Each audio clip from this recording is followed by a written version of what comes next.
has to be connected, and we might start then, right? Yes. Okay. Can you hear me? It looks good. Okay. So, a very warm welcome to all in our binational and hybrid lecture series on development in the Americas. Our special guest from today will be or is Molly Geidel. She is an associate professor of women's gender and sexuality studies at Dartmouth University. He previously taught in the United States at Cornell University, Harvard University, Boston University, so all the best. Huh? And not to forget, University of Massachusetts, also Boston. She researches and teaches classes on the intersection of US foreign policy and visual and popular culture, as well as the broader history of film, popular culture, gender, and sexuality studies, and social movements in the United States and Latin America.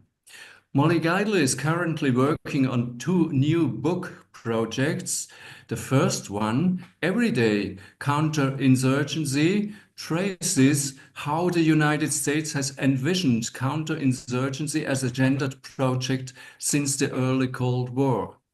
From Life magazine photographs of disgruntled miners by uh, disciplined by the Alliance for Progress to recent attempts to transform educated girls into weapons in the global war on terror.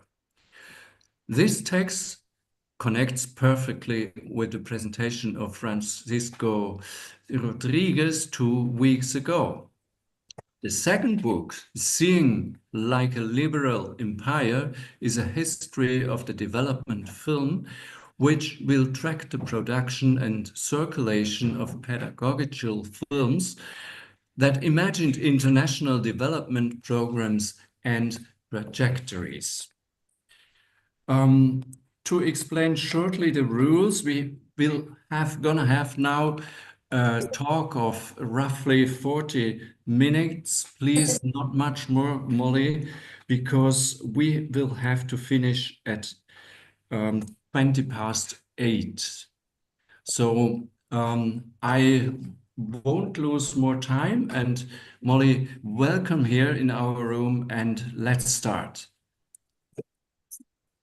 Okay, thank you so much, Thomas, and thanks to Luis and everyone for being here.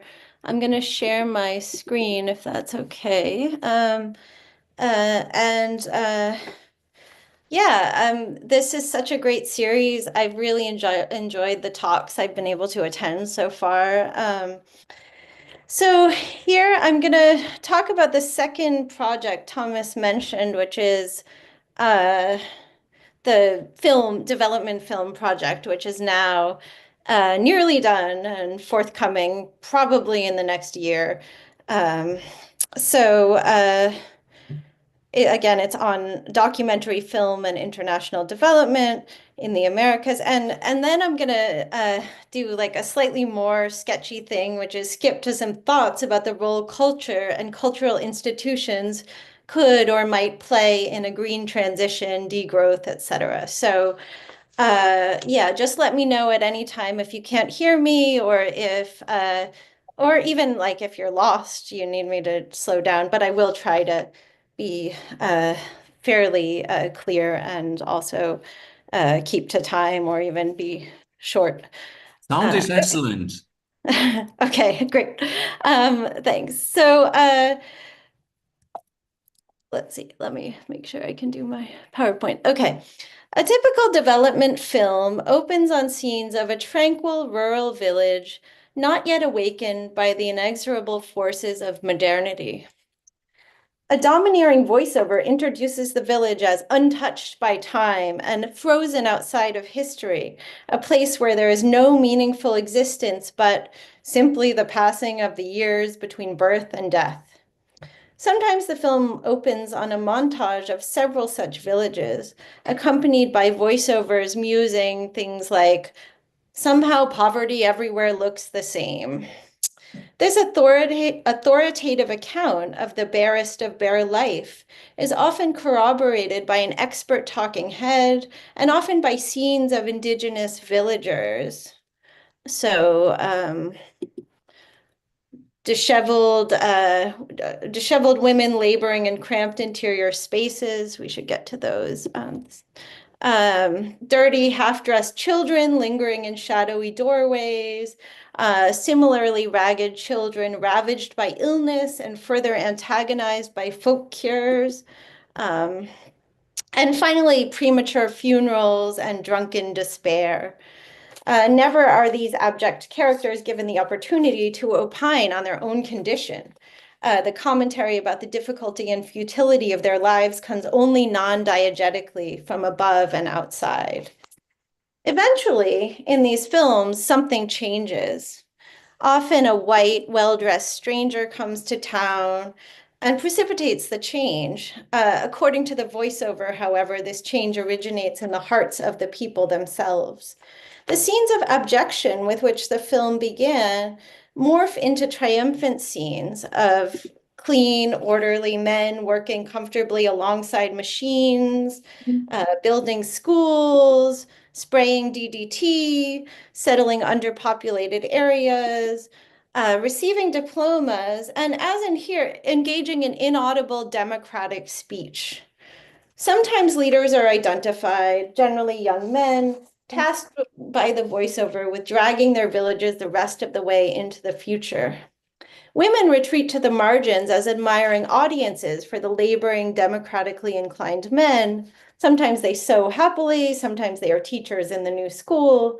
The voiceover tells audiences that the villagers are learning to think for themselves and beginning to speak after centuries of silence. Sometimes the film ends in the school with the camera moving among shyly smiling children. Often it closes on a close-up of a boy, light shining on his face, signaling the modern future.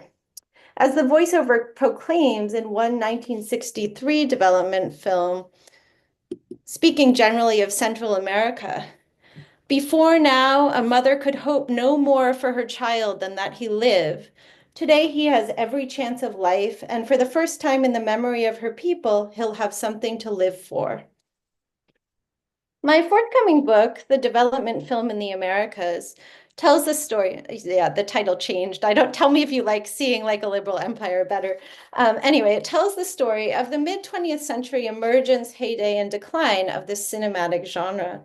Made at the behest of charitable foundations, oil companies, governments, and the new global governance organizations founded toward the end of the Second World War, development films were shown around the world in schools, in university classrooms, on television, and by cinemas and mobile film units, often before a dramatic feature. Individual development films are not particularly well remembered now, although some were widely viewed, some won prizes at festivals, and many gained currency with social scientists. However, it is the contention of my book that these films are so little remembered precisely because they instantiated a new aesthetic that was taken for and seemed to become reality. Thus, despite being highly stylized and almost always scripted, development films quickly lost their status as contrived individual artworks and became instead an accretive chronicle of ethnographic, scientific, and economic fact. Together, development films created compelling images of underdevelopment and plausible narratives of the modernization process. Through an examination of the production, circulation, and reception of these films, my book explains how development as an image world became ubiquitous and believable in the mid-20th century, in spite of evidence everywhere that lived cultural and economic relations could not be encompassed by the simple trajectory it posited. Part of what made development films convincing was their social realist visual beauty. These films' powerful depictions of abjection also include close-ups of impoverished villagers smiling shyly and tracking shots navigating bustling outdoor markets, while the modernization scenes feature majestic montages of synchronized labor, in which men and machines fuse harmoniously. So we saw some of those with the truck ballet and stuff back there. These are really, I think, beautiful images. Rather than exoticizing their subjects, such scenes create intimacy between the objects of development interventions and their audiences. They emphasize underdeveloped and modernizing subjects' humanity as well as their capacity to live full lives and inhabit a mechanized, hygienic future. I argue throughout my book that development films' humanist and workerist aesthetics, which seem now to contrast starkly with their domineering voiceovers and simplistic sequencing, are a product of the leftist artistic world in which many development filmmakers were trained. I'll come back to these leftist artistic worlds in a bit, but first a bit about development itself.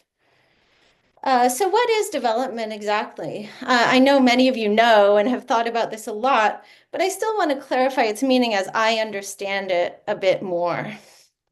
At the level of ideas, development constituted a break from the dominant racial, gender, and economic thought of the pre-World War II era. Like the racial, civilizational, colonial logic that preceded it, development's logic posits that some societies are behind others. This is what Johannes Fabian, making the simple observation that we are all living at the same time, calls the denial of coevalness. However, in a departure from the ideology of civilization, development emphasized national evolution rather than racial hierarchy, and used the language of self-help in place of more overt paternalism. All nations in development's worldview move semi-autonomously along a track to maturity. As dictated by modernization theory, the 1950s body of interdisciplinary, policy-oriented social science that undergirded US-led Cold War development, nations would move predictably, though forcibly if necessary, in stages from traditional, poor, provincial, stagnant, superstitious, to modern, entrepreneurial, mobile, rational, nationalistic. The constant spread of capitalism to every area of life was a key feature of development. As Gilbert Rist observes, development conflated the extraction and commodification of everything everywhere with a general idea of the good life. While development was not born in the immediate post-World War II era, that era does mark the moment it replaced civilization as the dominant way of both seeing the world and attempting to change it. Two new ideas in particular made this rise to dominance possible: economic growth and racial flexibility. So economic growth as a concept can be traced to the late 1930s. As Stephen Masakura details, researchers in the 20s and 30s debated statistical measures of quality of life, considering metrics such as the average worker's purchasing power and the quality of food they were able to access. This debate lasted until the late 1930s, again, when US and European policymakers, imagining that aggregate growth would raise standards of living by a trickle-down process, decided to elevate national income above other measures. In the post-war 1940s, politicians and experts replaced income with gross national product as the object whose growth would be measured, further widening the gap between statistical indicators of national progress and quality of life of the population. By the early 1950s, the national growth paradigm that conflated GNP and quality of life dominated the study of even the colonized world, where there's not really national growth yet. This development economics framework soon, as Masakura shows, became intertwined with a growing literature on the sociology and psychology of development to become modernization theory.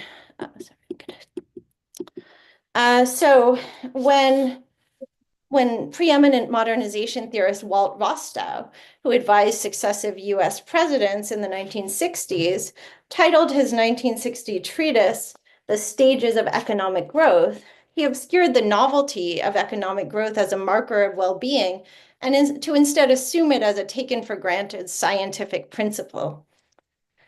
This centering and naturalizing of national economic growth meant that just as decolonization presented an opportunity to account for exploitative colonial dynamics, both histories of exploitation and future possibilities for downward economic redistribution faded from view. Instead, processes of enclosure, extraction, and exploitation, converting everything everywhere into raw materials and commodities, were envisioned as unassailably good. These particular growth metrics were also gendered. In a double movement, post-war development planners classified work by men as productive, excluding other work from GNP, and deepened gendered labor divisions, pushing women into devalued, unproductive roles. In formulating and promoting development with economic growth at its center, the United States and its allies were empowered by the changes to dominant racial thinking that characterized the decolonizing post-Holocaust world. Following the shift initiated by maverick anthropologist Franz Boas and his many famous students, here's just two of them, post-war social scientists displaced hierarchies previously understood as biological and civilizational onto culture, de-emphasizing race as a determinant of life chances.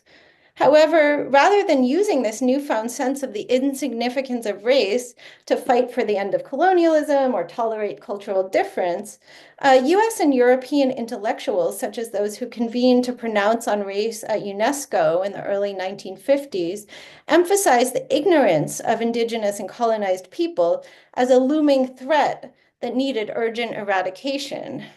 This would happen through educational programming, but also through the more complete extension of capitalism into every area of their lives. Modernization theorists and international development organizations built on these assumptions and imperatives. Development thus became the idea that allowed the official rejection of biological racism to be channeled into a new phase of racial capitalism. The new concept of flexible, adaptable culture enabled modernizers to embark on massive, often violent social engineering projects, from strategic hamlet concentration camps in Vietnam to attempts to colonize the Amazon rainforest. Many scholars have pointed out that the historical origins and trajectory of international development are more complicated than the above sketch suggests. This complexity is evident, they argue, in development's origins and South-North negotiations, in how it was imagined as both a way for colonial powers to grant concessions to their African and Asian subjects, and as an opportunity for Latin American officials to make demands for help with infrastructure and better trade terms.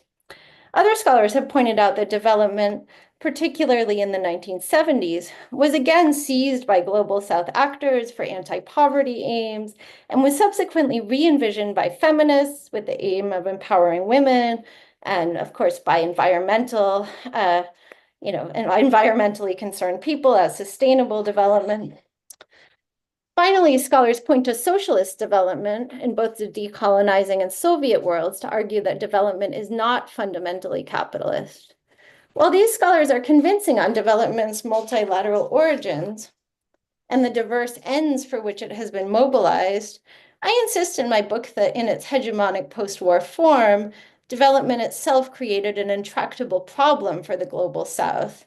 Namely, its singular focus on growth pushed national governments to take natural resources for granted while making downward redistribution at any level unthinkable. With regard to socialist development, not only were developmental visions of economic growth mobilized in the capitalist world to combat socialist visions of equality, but Soviet and Global South visions of and plans for socialism also centered growth-focused development in order to compete with those capitalists. This meant prioritizing work speed up, extraction, and technological advancement rather than redistribution, sustainability, or any alternative idea of quality of life. The limitations of development's conventional wisdom, as James Ferguson pithily points out in this great book, can be encapsulated in the proverb beloved in the development world: give a man a fish and he'll eat for a day, teach him to fish and he'll eat for a lifetime. Within development, as Ferguson explains, Poverty and hunger stem from ineptitude on the part of the poor and hungry. Work is unassailably good, and supplies of natural resources are inexhaustible. Development cannot say, you have a fish you're not going to eat, just give it to the hungry man. The central question for my book is how precisely such possibilities for justice became foreclosed. How did people come to accept or adopt these particular tenets as common sense? It is my book's contention that the propaganda films of the development era helped to install development's common sense and close off other possibilities. Even though the enactment of allegedly natural development processes was often violent or failed or both, development films made them seem logical and desirable. In particular, films helped naturalize these new ways of thinking about the fictions of race and economy in a way that the many treatises of modernization theory alone could not. So how did film do this? I found in my research that the artists who made the most indelible and oft-repeated scenes of the development film genre were all trained in radical and leftist documentary cultures. The US New Deal and Popular Front primarily, but also Mexican Cardenismo, the Puerto Rican nationalist movement, Bolivia's 1952 revolution, the French New Wave, and Brazil's Cinema Novo movement. All these traditions took inspiration to some degree from Soviet cinema, imitating its social realism and politicized renderings of everyday life. After the 1930s, when the US anti-fascist Popular Front began to disintegrate, many of its socially committed filmmakers turned their cameras on Latin America, making films that retain Popular Front imperatives to picture poverty and celebrate workers, while eschewing the social critique that characterized much New Deal and Popular Front art. The artists in this US cohort, let's see, whose work and ideas my book treats in depth, Jack Delano, Gordon Parks, John Steinbeck, and Willard Van Dyke, had lives that spanned the 20th century. They were born in the early days of cinema and influenced by racial melodrama. Van Dyke, for example, recounts in his memoir being captivated by cinema when his elementary school class took a trip to see Birth of a Nation, the famous racist and groundbreaking film. They lived through the Great Depression and the New Deal, but also the Vietnam War and the dawn of the environmental movement. And most of them eventually became disillusioned with the development propaganda they helped create. The book's other main characters, British documentary movement filmmaker Paul Rotha, Bolivian bourgeois revolutionaries Jorge Ruiz and Luis Beltran, France-trained US filmmaker James Blue, and Brazilian exile Helena Solberg were trained in radical scenes and were also conscripted to make films for US and international development agencies. My book chronicles both the political trajectories of these artists and the ends into which their radical, workerist, and experimental documentary artistic styles were channeled. Let me just see how much time I have. I could actually skip a little. So the book, so my book ends, or do you guys want to hear a little tiny bit more about the book, or would we rather have more time for discussion? Anyone want to weigh in? Yeah, that's fine. Okay, well, all right, let's see. Okay, well, a tiny bit more. I don't know. So the cinematic vocabulary for underdevelopment, I find, was created first in the 1940s as filmmakers refigured isolated indigenous communities, which had been constructed by ethnographic films as objects of curious fascination, as miserable and unproductive locations. Then I moved to strategies by which filmmakers previously affiliated with the New Deal and the Popular Front transformed the ethnographic film, moving from Herbert Klein and John Steinbeck's Mexican family drama, The Forgotten Village, to the United States' oil propaganda industry, where these same filmmakers were paid by Standard Oil New Jersey and the American Petroleum Institute to make oil drilling seem natural and beautiful, to Puerto Rico's 1950s Division of Community Education, which depicted lovely moments of democracy and community at a moment of convulsive urbanization and migration. Chapters 3 and 4 consider UNESCO films in Pátzcuaro, Mexico, where educators from around Latin America learned filmmaking from European experts, and the National Cinema Institute, founded in the wake of Bolivia's 1952 revolution, in which a new liberal ruling class perfected the development film to moderate the revolution's forces. Chapter 5 returns to prominent US documentary workers and the films they made to accompany the Alliance for Progress, charting how these artists made innovative films and then became disillusioned with development. By the late 1960s, this was a more general trend. Optimism about development had given way to anxieties about population growth and horror at the destruction wrought by the United States' actions in Vietnam. Development filmmakers in this period took up experimental and feminist techniques, eschewing the authoritative masculine visions of modernity earlier films had featured. So the book closes with the story of Solberg's film, The Double Day, a film that attempted a radical analysis of Latin American gender relations. So by the mid-70s moment of The Double Day, which was founded by a Nixon administration-created development agency that innovatively drew from both private and public sources, state funding for development and its propaganda was already in decline. In the years after that film, militarized austerity regimes dominated Latin America and then the world, with NGOs constituting a diminished and barely ameliorative civil society.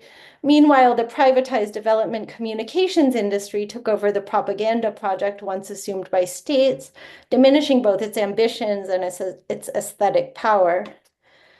But while it is generally acknowledged that the heyday of development is long gone, and that many societies have gone through several stages of deindustrialization and de-development, critiques of development as an ideology, whether they be dependency theory exposés of exploitation or Foucauldian anarchist deconstructions of the whole idea, like those of Arturo Escobar, have not become popular or commonplace in the way some other critiques of US empire or of ruling ideologies have. And certainly not in the way that critiques of the civilizational ideology that preceded it have. In other words, development is still the air most of us breathe.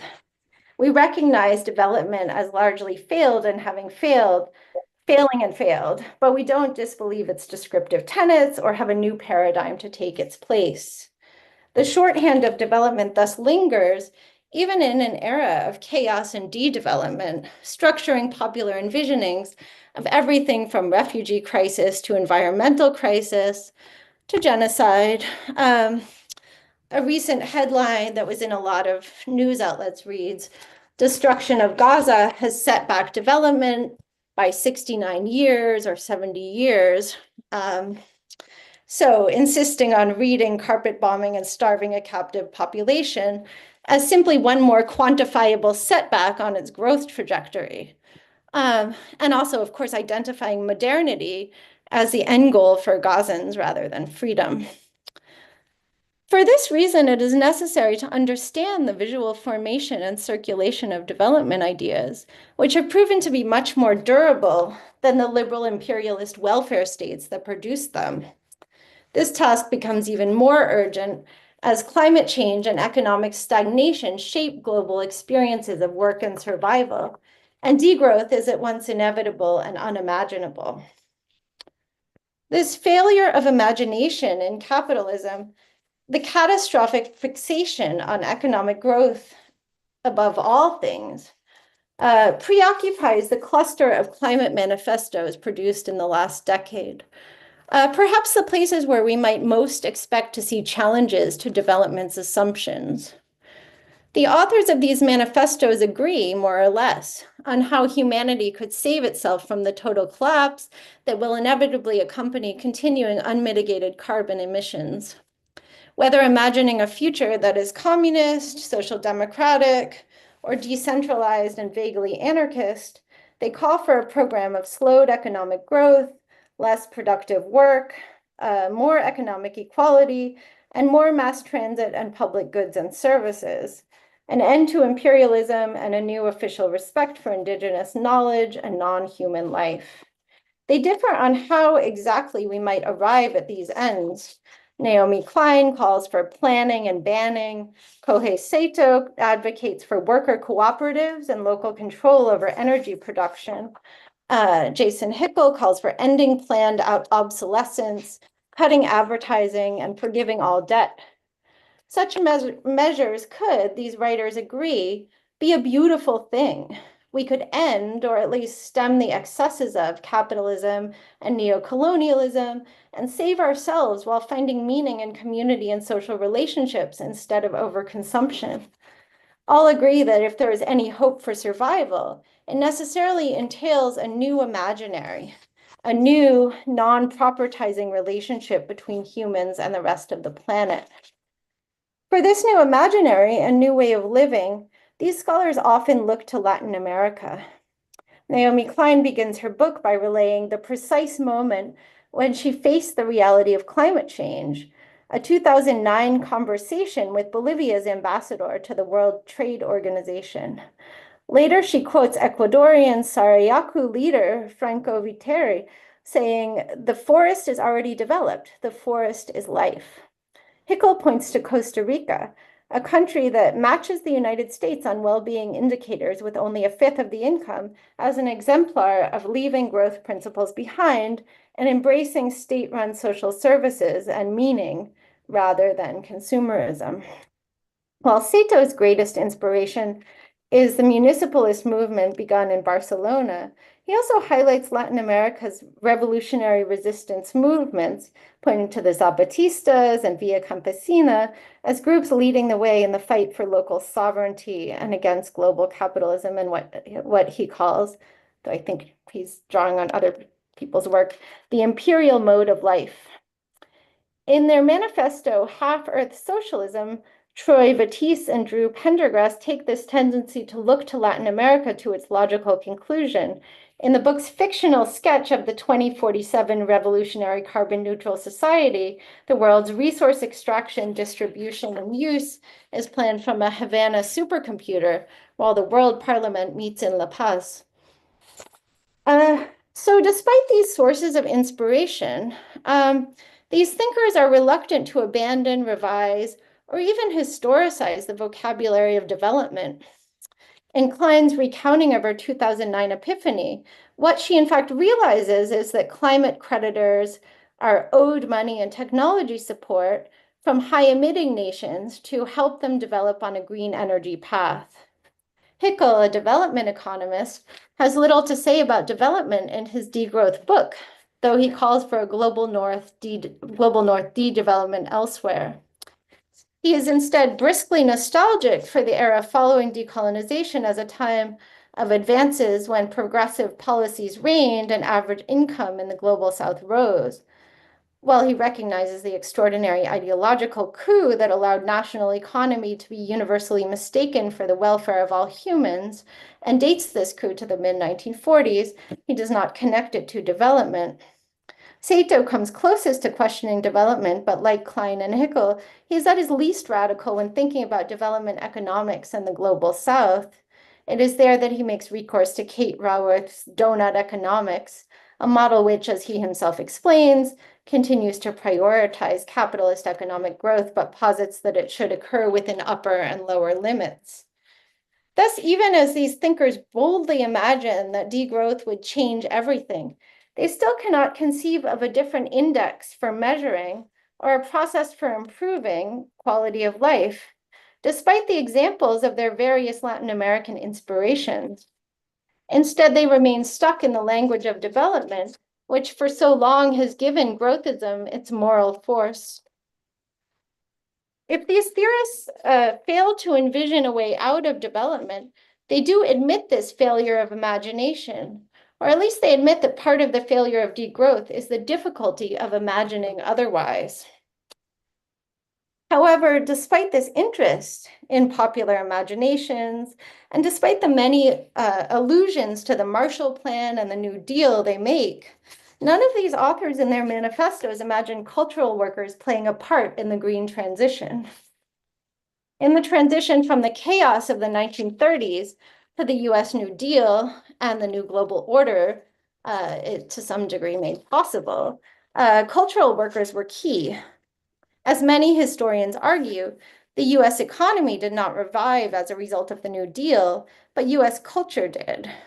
In order to stave off both fascism and communism, cultural programs in the New Deal employed talented leftist artists, both using and muting their leftism. These cultural workers helped Americans imagine a new way of viewing and valuing workers and work, as well as the rural poor and the amenities that might improve their lives. These artists also, of course, reframed the oil-saturated post-war built environment as majestic and liberatory, making poetic films and photographs in which extraction extended the noble frontier tradition and friendly oil men were welcomed into the agricultural and natural worlds, resulting in a fusion of beauty and productivity, nature and technology. These artists also extended the workerism and productivism they learned at home to Latin America and the rest of the world. In collaboration with Mexican, Bolivian, Brazilian, and other Latin American artists, they created a pretext and cover story for Cold War US empire, using the intimacy of their camera work to fabricate a sense that rural indigenous people were, en masse, experiencing liberation through hard physical labor and everyday contact with capitalism and the state. As I was researching my book and watching think tank technocrats pitch the US Green New Deal on television, obviously we're in a totally different moment in the US now, but it's not too late for many of you to be thinking about these questions, I think. Anyway, I was struck by the absence of any sort of cultural program or any sort of reference to culture. And I think this is generally true of Green New Deal ideas and proposals that have been taken up around the world. They don't have a cultural arm. I began to think that if a Green New Deal had any hope of success, it would have to imitate the first New Deal, supplementing its many number crunching technicians with cultural workers. These cultural workers, I thought, could help guide their societies into the new, slowed down, collectivized life. Filmmakers could produce propaganda touting the benefits of slowness and collective ownership. Oral historians could record interviews with aging indigenous people and farmers to make sure their agricultural knowledge and anti-settler tactics were not lost to history. Visual artists could create artworks that might honor and incorporate the living planet. However, upon further reflection and reading, and I really am almost done now, I'm not sure this is the right lesson to take from the story of the development filmmakers that I've been telling you. The US New Deal's culture, with the central role played by make-work programs for cultural workers, who then mythologize histories of rural pioneers and urban manual laborers, made sense precisely because they were created by a society that foregrounded this sort of work as a prerequisite for full citizenship rights. Structural as well as thematic dictates allowed New Deal programs to contribute to this workerist ethos and laboring process. But what if, as Sato, as well as Kathy Weeks, James Ferguson, and many others have asked, we decoupled work from survival? What if we recognize that so much work done by people, by so many people, as Weeks points out, is not socially necessary? What if we notice and learn from, as Sylvia Rivera Kusikanki has, societies who have never put work at the center of their value system? What of cultural work then? If we turn to the theorist of culture, Raymond Williams, we find a partial answer. Williams advocates for total artistic freedom, even in a socialist society or on the way to making one, arguing that trust in artists is the only way they will arrive at new observations and meanings, the only way they will be able to critique the known meanings and directions and make space for new ones to appear. Williams stresses that for this cultural freedom to exist, cultural institutions must run at a loss, that the central demand where culture is concerned should be less funding for advertising, for corporations, for propaganda, and instead more and more active public provision for the arts and for adult learning. This is perhaps a starting point when thinking about culture against and after growth and development. Arts and culture institutions that operate at a loss, a general insistence that art be neither productive nor profitable, might be adapted as a demand of the degrowth movement and imagined as a necessary part of any green transition program, alongside initiatives like universal basic income that would decouple work from survival. We might find out then what art would look like if it were not dependent on lenders, dealers, trustees, foundations, advertisers, state strictures. That is, what art would be if it were not work. Many of the talented artists whose stories I tell in my book were constrained by the forms in which they were allowed to work, the organizations that paid them, and the scenes they were allowed to show. These artists were fascinated by the world and how it worked, sincere about connecting with poor and working class people, interested in seeing their daily lives and hearing their complaints, their experiences, their dreams. What would these artists have made if they had not been constrained by private foundations, oil companies, belligerent media outlets, international organizations, modernizing states, imperialist government agencies? What if instead they'd been supported and told they could make anything they wanted? What visions of a good life might they have given the world? So that's it. That's kind of where I am. So obviously the end is a lot of musing. So I'd love to hear your thoughts on that. And thank you so much.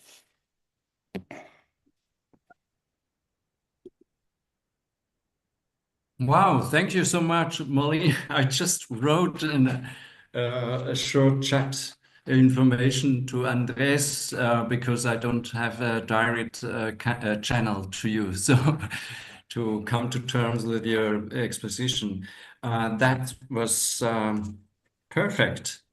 Yeah, perfectly in time. So let's start discussion. And I would say first, we are going to collect some questions, not only one, but maybe some questions of the Colombian side. Okay, so are we first? Yes, Andres. Okay, so we're going to write some questions down. I'm going to start with one from myself, and then my students can have some time to write down their questions. Okay, thank you, Molly, for your interesting presentation. I have many questions. I'm going to ask only one, maybe two. The first one. Did local actors participate, and if so, to what extent, in the elaboration of those development films? That would be the first question. And the second would be more an inquiry than a direct question. Could you please elaborate a little further on the trajectories of the filmmakers? Or how did they come to produce and make films, development films, and what had they done before that? Thank you. Should I answer that or should we collect? Does anybody else from the Colombian side have a question?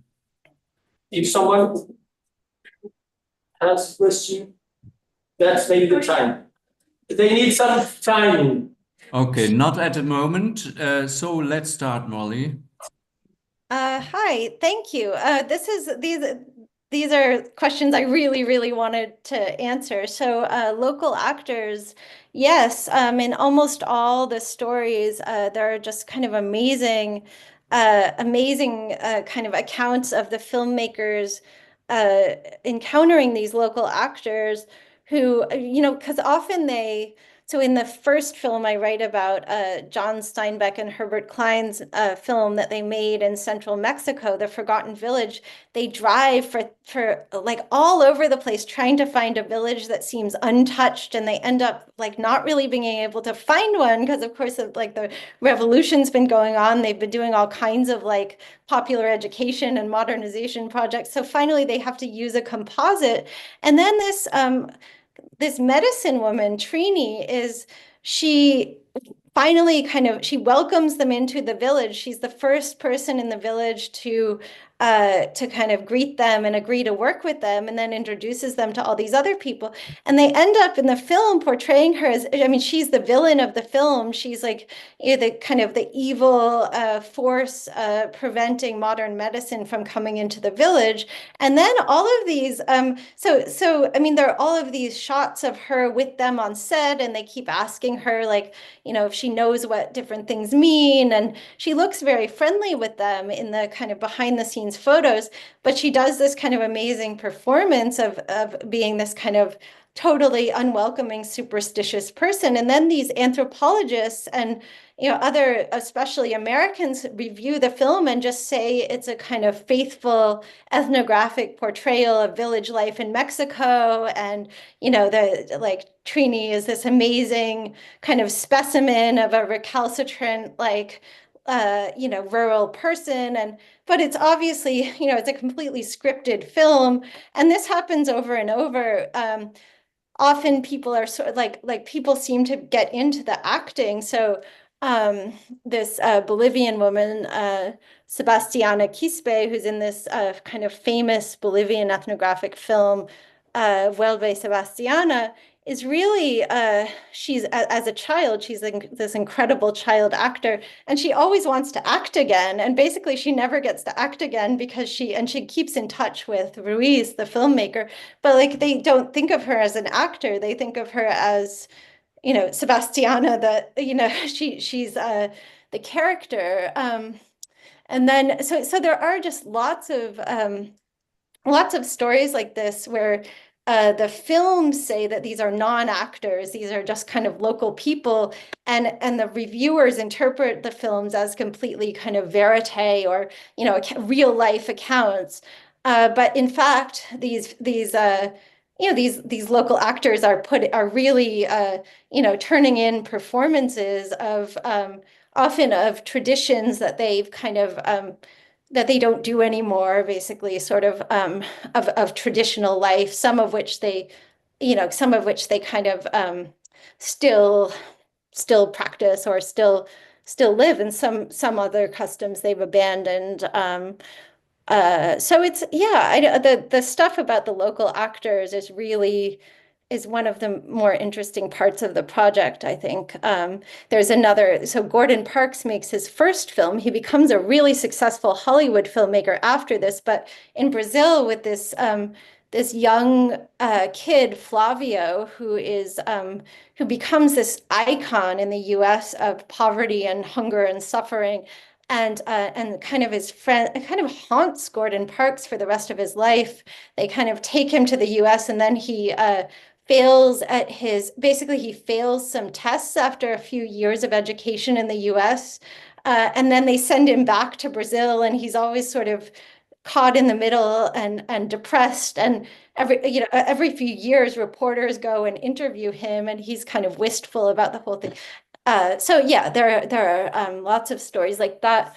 In terms of the training, so what happens in the US with the New Deal is basically it's a huge, you know, there is a huge cultural component. So all of these, I mean, there's also a kind of, in the 1930s, it's like you know, there's a big organized left in the US. So there are all of these artists who kind of are in these leftist scenes, but then they get jobs working for the government. And this is kind of the first time people can work who don't have rich patrons. You know, they like working class people kind of enter into cultural work for the first time. But then like these New Deal programs end, and they still want to work. So these documentary artists kind of have to figure out what to do. So many of them then go to work for Standard Oil, because Standard Oil has this huge documentary project trying to make itself look good in the 40s, and then they start working for the US during and after World War II because they have this big propaganda operation, especially kind of Latin America facing. And so I guess that's part of the story of the training and why they end up making these, kind of making this the culture they make is that, I mean, most of them just kind of need jobs, and then they end up collaborating with different artists, both European and Latin American artists who also sometimes come from like state, kind of national scenes. So like two of my big characters, Jorge Ruiz or my main characters, and Willard Van Dyke kind of know each other and collaborate and on like Andean on films in Peru. Um, I Thank don't know. you. Yeah, did that answer the second question? Excellent. Thank you. Great. Okay, so let's switch over to Luis. Luis has got a question. Okay, can you hear me from here? Yeah, you're a little faint, but Okay, maybe go here. Yeah, I would like to ask you, Molly. I'm interested on two subjects. One is the landscapes of development, and other close related is the question of body. I would like to know if you have had the opportunity, or do you have had the interest of analyzing how has been the landscape of development and underdevelopment and the bodies associated with underdevelopment and development portrayed in the films and by these directors. should I? Okay. Is Are there any more questions on the Eichstätt side? Medium. Miriam, then. Yes, can you hear me? Yes, Okay. perfectly. Thank you very much for this very inspiring talk. And I wanted to ask you if you see any parallels between the documentaries you have analyzed and the discourses at the end of the 19th century and at the beginning of the 20th century, where the regions like the Pampa, the desert, the semi-desert are depicted as timeless places and as abandoned places with uncivilized people who can then be civilized and become points of departure for modernity. I'm thinking of Sarmiento in Argentina and Euclides Acuña in Brazil. So I was wondering if you can see any traces of these discourses in your documentaries. Okay, let's answer these two questions. Okay. Yeah, they kind of go together, I suppose, with the landscape. So maybe I'll just start with the landscapes of the films. I mean, so I think, and maybe actually I can answer your question, Miriam, at the same time. So there's a whole kind of in terms of a kind of cinematic, and also, I suppose, maybe it's more than that, almost like an ethnographic vocabulary, I think, before the kind of heyday of these development films, that's all about it's about depicting untouched rural space, I suppose. And I think that in the kind of in the US ethnographic tradition, I suppose, with like starting with right the Robert and Francis Flaherty films and A Nook of the North, etc.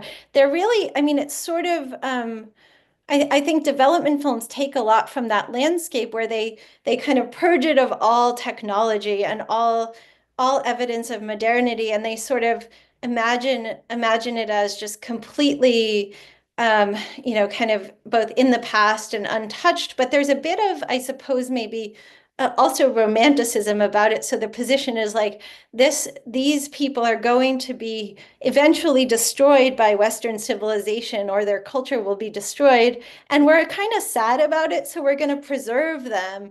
And some scholars kind of, I think, following Donna Haraway, call this taxidermic. So it's sort of like not necessarily a benign impulse to preserve cultures that you're kind of already destroying, or you're convinced that they'll be inevitably destroyed. So you have to on film capture them because they're so beautiful. But in some ways, I think the landscapes of development films are different because they're much more they're actually kind of more straightforward. They're just they're kind of imagining the same sort of emptiness, I suppose, or emptiness of like modern technology, but it's also kind of abjection. So there's just a lot of I suppose a lot of like rundown buildings and a lot of dirt and dust, and just a lot of there are lots of attempts to make what's actually a kind of beautiful countryside look ugly, I suppose, in development films, and not always. Sometimes it's like you're in the beautiful countryside, but the people are kind of ill and dirty, and but I think so. I think the landscapes of underdevelopment are really striking in that difference, where they get darker than in the ethnographic tradition. And there are more indoor kind of interior scenes, and it's often like women kind of working, you know, at some like depressing looking, difficult menial task inside a dark room. And so you kind of know then that's that's underdevelopment, I suppose. So that's the landscape. That's kind of connected to bodies as well, right? So I do think the way bodies work is that there are a lot more women and children in the early scenes of development films, and then somehow weirdly, like the towns become like all men or something, or more men, and so men are seen towards the end, and often they're in some way kind of ordered and working, and they're kind of lined up, or they're integrated with machines in a way that is really like cool looking, you know. So and I suppose the other thing about bodies is I think, and maybe, I mean, I think back to this question of kind of late 19th and early 20th century kind of narratives of you know, civilization.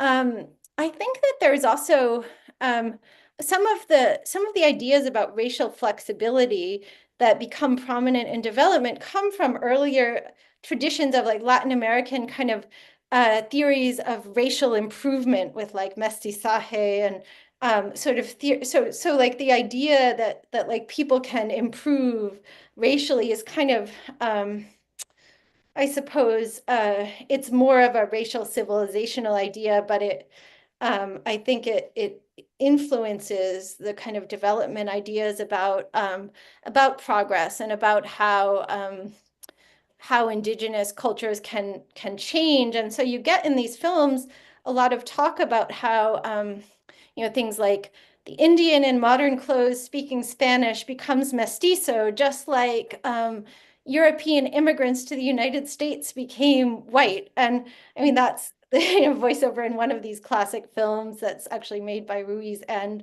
Willard Van Dyke. And anyway, so like that's a wild claim, right? Like that an indigenous person on their own land, first of all, is becoming over the course of their life mestizo, but also comparing that person to an immigrant. Yeah, anyway, so I suppose I think I can see the line, and some scholars have sort of traced the influence of ideas about racial improvement that are kind of Latin American elites ideas on these kind of theories of race at UNESCO and things like that influence the development films. Thank you. Luis, is there any more question on the Eichstätt side? Daniel has a question. Oscar Daniel then. Hi, Molly, can you hear me? Mhm. Thank you so much for your presentation. I was wondering if you could elaborate a little bit more what premises or concepts of these developments vocabulary that you mentioned before, with a certain level or of expertise or theoretical complexity. Do you believe that these films attempted to translate for mass audiences? I'm interested in this process of translation of complex concepts in a more easy language, if you can say like that. Thank you. I think I Okay. understand. Sorry, and then we have two written questions in the chat. Can you see them, Molly? Yeah, The let me first one look. is about did any of the films you studied focus on the violent conflicts ongoing in many Latin American countries at the time? If so, how did they portray them? And the second one is, should we analyze the development films in terms of the reach and influence on popular culture? If their impact is negligible, to what extent can we say they've shaped attitudes towards development? So I think maybe the second question is a little bit or can be connected to your question to Oscar Daniel, which is about like mass audiences and so I think so one thing about these films is that mostly so some were shown I think in theaters in Mexico, in Bolivia, and those are like the cases I've researched more, but potentially also elsewhere. They were sort of traveling with the USIA and other mostly I think with the U.S. Information Agency around Latin America. So they were sort of being shown often, again, like if they set up a projector or showed in a theater, they'd show a dramatic feature, but show these films that are about often like half an hour long or so before the feature. But some of the films, I think, and most of them probably didn't find mass audiences, even though the filmmakers wanted them, and I think the agencies wanted them to find bigger audiences than they found. But I think the remarkable thing about them is that there is a kind of I suppose, a feedback loop where they are shown, they're in lots and lots of catalogs of kind of schools, universities, development worker, kind of development agencies. So I think it's more like they're kind of they're creating a body of evidence for development workers themselves that in some ways illustrates and confirms their ideas about how the world works and how kind of economies work and how development works. And really, they're sort of the only place where you can see these development processes happening in an orderly way. So I think to some degree, I think they do help account for, yeah, I think how much certainty there is and how many people in these networks really believe in development as a kind of orderly process and they're sort of showing it to people before to like development workers before they go out and meet people in a village, so they kind of set the expectations for those things. So I think it's very, very hard to tell about kind of mass audiences on television. I know there were some really positive responses from critics to many of these films, but it almost seems like it's more of a um, they're not necessarily um, like that exciting to people the way Hollywood films are, but they both they kind of get shown in school, so they're sort of like some of the images might be just kind of the background or just kind of uh yeah, I don't know, sort of yeah, almost like part of the stock narrative you have in the world for like US elementary school students, but also yeah, but also there does seem to be a constant way that they're shown among development planners and workers like to each other, and also in at universities a lot.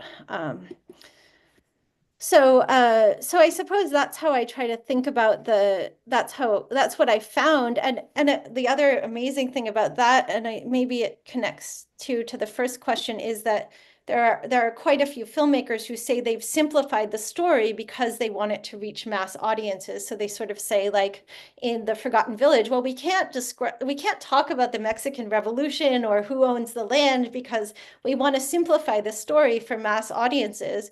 But then it ends up really not.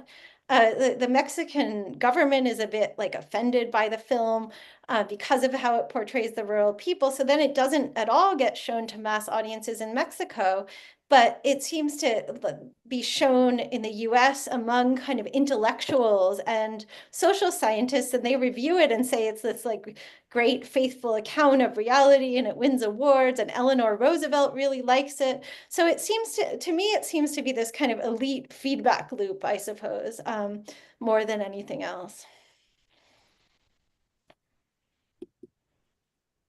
Violent conflicts. Just Um, briefly.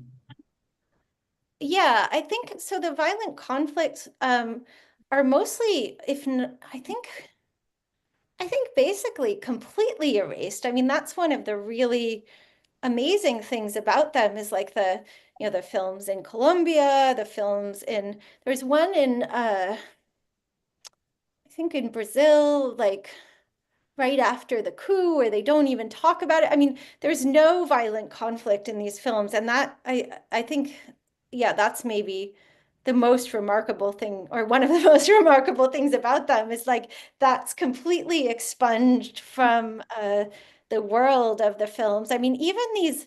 I mean, I was really, really fascinated by the Bolivian revolutionary films because they have a revolution that's, it's violent, like the people are seizing land, and then they make these films. They establish a film bureau less than a year, or an institute less than a year after the revolution, and they don't talk about the revolution. They don't like it doesn't, it's sort of not admitted into these films at all. It's just the story of towns and villages doing like self-help projects and developing. So yeah, not really. One can tie this to one of my questions, which is about alternatives to what is told, the stories which is told in the development movies. And I mean, there is not only the Bolivian Revolution, there is also Arbenz, Jacobo Arbenz coming into a government in a peaceful way as an elected president, and then he is thrown down, no? And there's also other projects. Finally, the Cuban Revolution, and we have also indigenous alternative projects, as for instance in Colombia with the Quindín Lame movement. No, they raised up arms and fought about for their rights. And so, is this mentioned in development movements, or just they step over this and just try not to show it? I mean, almost never. I mean, occasionally there'll be something like, you know, well,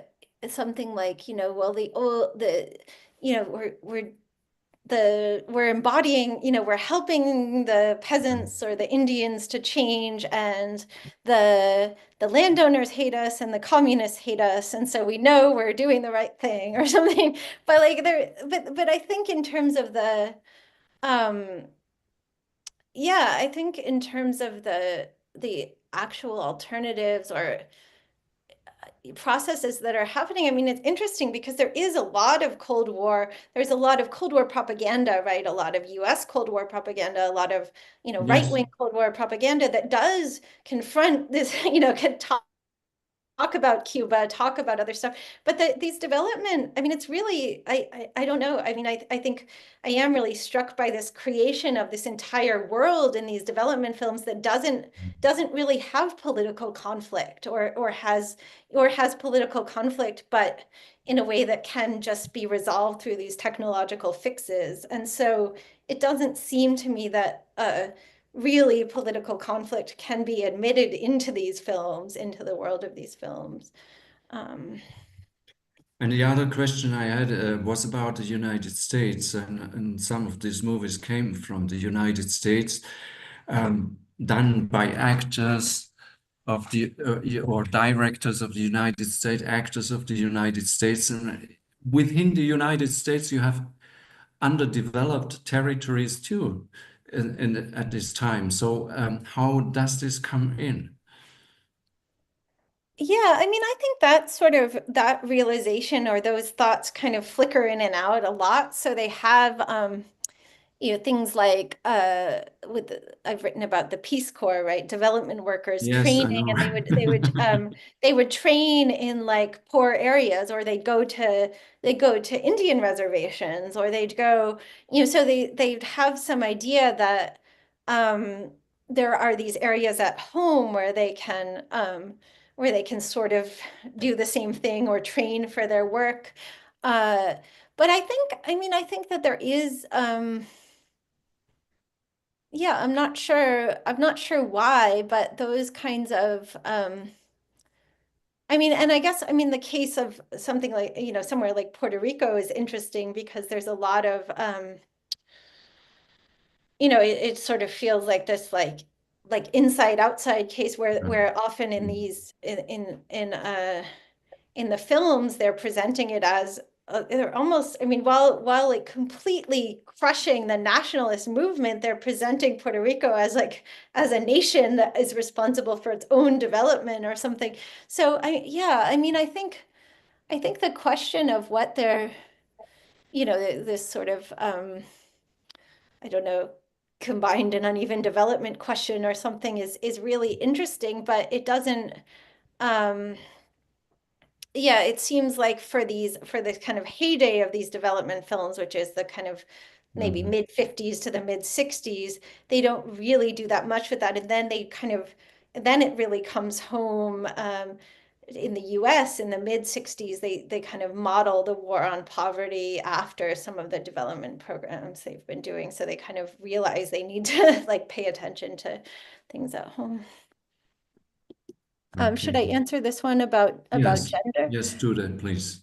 Um, so so yeah, I mean, I think this is really one of the striking things I think about the kind of um I suppose the development, the post-war development project, and I think it's partly in the case of kind of US uh kind of backed or led Cold War development, it's partly a reaction to the kind of aspirations of communism to gender equality. So they're sort of saying, well, what we have is like this much better thing where like women take care of the home and it's wonderful. And so a lot of the films and a lot of the development projects also like imagine that women should be doing this kind of home related work or like they have them start making lace rather than working in the fields.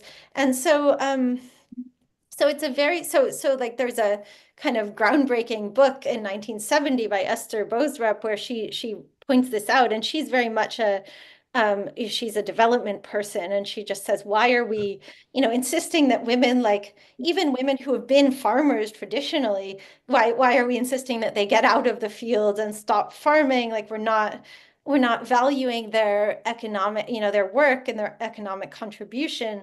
And they could actually be helping much more with like GNP or but I think somehow in these early decades of this kind of international development undertaking, it's very important to for men to be for men to be working and men to be in charge and men to be acting democratically and all of these things, and that's it's sort of very clearly, and I think women are also imagined as the kind of repositories of indigenous knowledge. So they're mostly the medicine women and the recalcitrant people who hide from the city folk when they come into the town and all of that sort of thing. Should I look at this next question? Yes, Did the do that, news please. And that's the final question. Okay. Did the new space and landscapes, imagine with development films, clash with the ones locals had? Um, I mean, I think yes, but in really interesting ways. I mean, it's a little bit what I was saying before, where the locals thought that they were, some of the locals who acted in these films thought that they were like embarking on careers as actors, right? But then they didn't, they were sort of frozen rather in time as the character they'd portrayed. I mean, there are also some interesting, like letters from the indigenous communities around the lake in Pátzcuaro, Mexico, where they did all these UNESCO films. And there's a kind of indigenous I think it's sort of a community federation that sends these letters that says basically, we're fed up with you filming in our area. You should give us a library and give us, they're basically asking, they are asking for stuff and for infrastructure. And to me, that's a really, it is really interesting. I mean, I think it is sort of still about, I suppose, the limitations of development. So they are in all these films where they're supposed to be like modeling these kind of self-help processes, but they were sort of like, but you haven't even given us anything, for the privilege of filming us. So there are, I mean, I suppose, I'm not sure if I've actually answered this question fully, but I think there are lots of interesting clashes, and sometimes it's people imagining or feeling like they are modern, like they are living at the same time as the filmmakers, and they want to be recognized as such. And sometimes it's more people, locals feeling like they haven't been well compensated for their work, or there are, I think, lots of those clashes, but they don't seem to be that much about like people actually seeing the films and having a problem with the films. So I just haven't seen that as much, and Yeah. I'm not totally sure why, but yeah. Yeah. So thank you very much, Molly. You might have recognized that a couple of questions was addressed toward this problem, global, local, and the power game behind it is. And maybe I should mention that from the Eichstätt side, we have a research group. We have a research group working about frontier spaces in Latin America, in particular in South America. And these kind of questions coming there are very important. And next week, we have a workshop on this topic, an international workshop on this topic. I also take advantage to make maybe a little propaganda about for the next week. Next week, we have another intriguing presentation talk from Steffi Marung about comparing, competing, connecting, so methodology. Soviet and American visions of development in the global Cold War. So please come again, and I should mention that this is in presence, so people from Eichstätt might go to the room where Luis and other people are staying now, next week, directly. Well, I think we could close here with a warm applause for Molly. That was really great, I guess, and a good presentation and very well understandable and very well selected pictures you showed. So thank you very much indeed. And the May I reason just- that we close now is because we are going to show a movie at Eichstätt, and people from Eichstätt are passing over there. Thanks everyone so much. Your questions were wonderful and they were really useful to me and great. And thanks again. Yes, and I think we will stay in contact also in the context of our interdisciplinary research project. Yeah, great. That would be Thank great. you. Thank you. And Thank have a you. nice Thank you, everyone. day. You.